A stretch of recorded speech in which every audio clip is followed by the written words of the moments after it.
Bonjour citoyens. Aujourd'hui nous allons parler de l'Empire français de Napoléon Ier. Cette période est sans doute l'une des plus connues et importantes de l'histoire de France. À la naissance du consulat, Napoléon Bonaparte avait été nommé premier consul pour 10 ans. Aux yeux de tous, c'est un dictateur au sens antique du terme. Dans la Rome ancienne, les dictateurs étaient nommés par le Sénat lorsque la République était en danger. Ils détenaient d'immenses pouvoirs politiques. Comme Jules César en son temps, Bonaparte est fait consul à vie par le Sénat. S'appuyant sur le peuple pour gouverner, il fait ratifier cette décision par plébiscite, l'ancêtre du référendum. 2 ans plus tard, ce même Sénat lui propose de devenir le nouveau monarque de la France. Comme César, il repousse la couronne maudite des rois. Il sera sacré empereur des Français, là encore après consultation du peuple.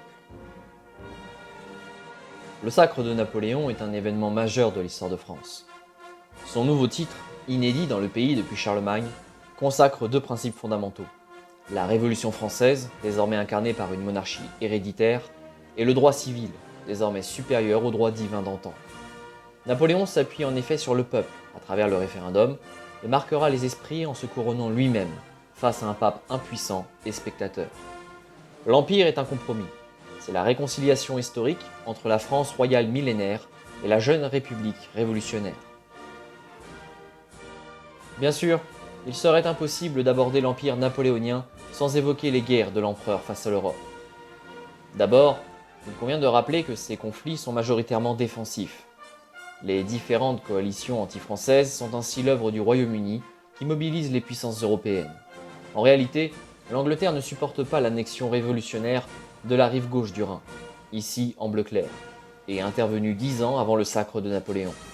En effet, la mainmise française sur la rive gauche du Rhin rend le pays invincible, inviolable, le fleuve étant une défense naturelle de premier choix.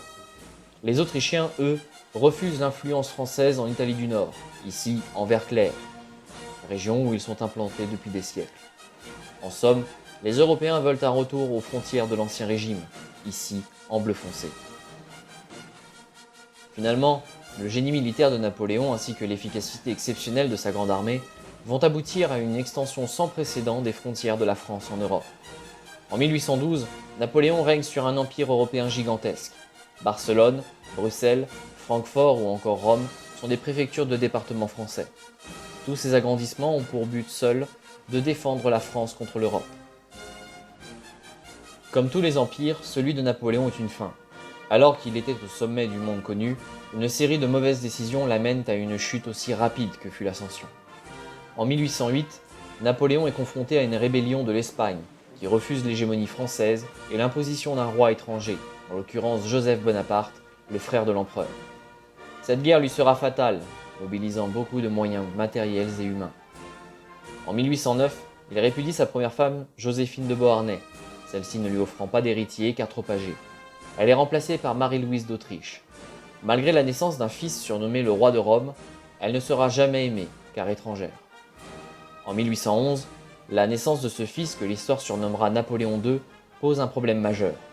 L'Empire est une construction méritocratique.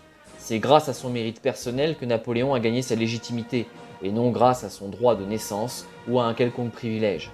Difficile dès lors de légitimer son propre fils. Enfin, c'est l'année 1812 qui scellera le sort de l'Empire. En envahissant la Russie, Napoléon surestime ses forces et sous-estime dangereusement ses ennemis européens.